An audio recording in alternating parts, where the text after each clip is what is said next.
Si posso fare una domanda in cui credo che la domanda non sia soltanto mia. Cosa intende fare, cosa intendete fare adesso per verificare condizioni diverse e mettere Chico Forti in una posizione o di riaprire il processo oppure, voglio dire, di uno spostamento della sua situazione carcerata dall'America all'Italia? Obvious question from the side of the president and everybody else is, what are you going to undertake in order to try and put Chico in the condition of obtaining justice?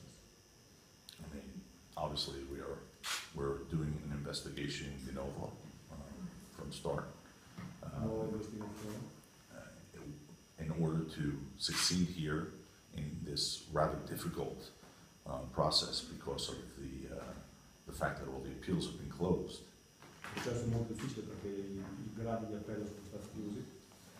We must find new evidence that was not available at the time of trial.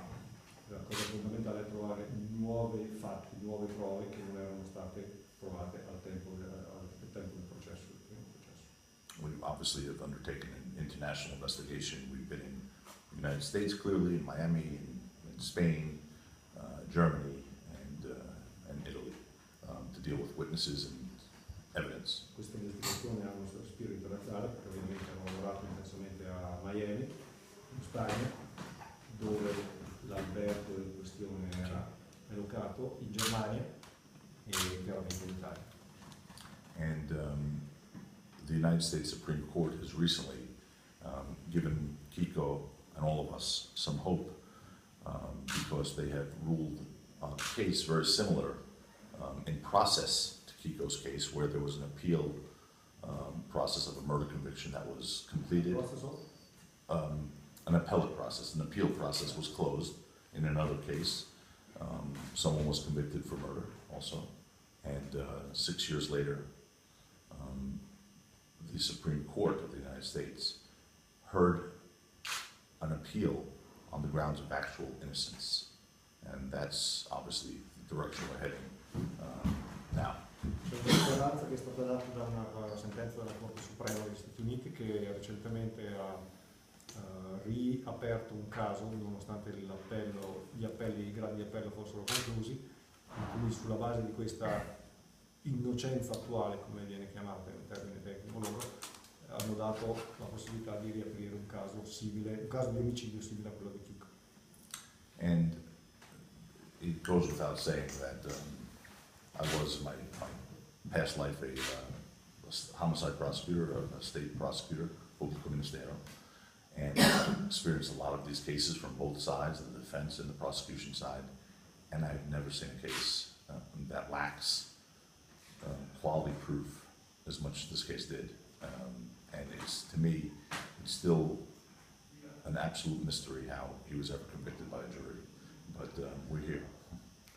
Nella sua precedente attività è stato anche lui pubblico ministero, prosecutor, e quindi ha un'esperienza specifica. Ha detto che non si è mai trovato in una situazione con un caso in cui un'accusa è stata trasformata in una sentenza in maniera così irrealista. Si sta ancora chiedendo come è possibile che Chico sia stato condannato sulla base di queste prove che sono assolutamente inesistenti. Anche senza dubbio, Chico 100% innocente, senza dubbio. It's not even a question in my mind anymore. I remember meeting Ulman and Gianni almost 2 years ago in Rome, a year and a half ago, and they described to me the process, and it just seemed like another case where someone was complaining about being convicted of a crime. When I really began to look into this earlier this year, at the urging of Manuela Moreno, who was really persistent almost to the point where she became annoying, and I started to read the records and the transcripts. It was clear that Chico Forti was innocent, and there was no way I would be comfortable resting until we find a way to get him out. I'm sure we're going to find a way to get him out. Exactly how the process is going to go, or exactly the timing of it, I can't be sure. I'm sure we're going to get him home. Partendo dalla fine ha detto, sono sicuro che lo faremo venire a casa. Ha iniziato questa sua statement, questa sua affermazione dal primo incontro che ha avuto con gli zii, con Gianni e Vilma 1 anno e mezzo fa più o meno, dove gli è stato esposto in prima occasione del caso, e in quel momento lì ha detto: è la prima volta che sento parlare di questo caso, in linea di massima mi sembra il caso di qualcuno che si lamenta di un'ingiustizia presunta tale. Dopodiché all'inizio di quest'anno, quando la giornalista della RAI Manuela Moreno, che era a New York in quel momento, gli ha in maniera estremamente insistente, fino al punto di essere quasi esageratamente aggressiva, gli ha presentato nuovamente il caso, dopodiché, entrando nel dettaglio della documentazione, si è reso conto del fatto che Chico è assolutamente innocente e che quindi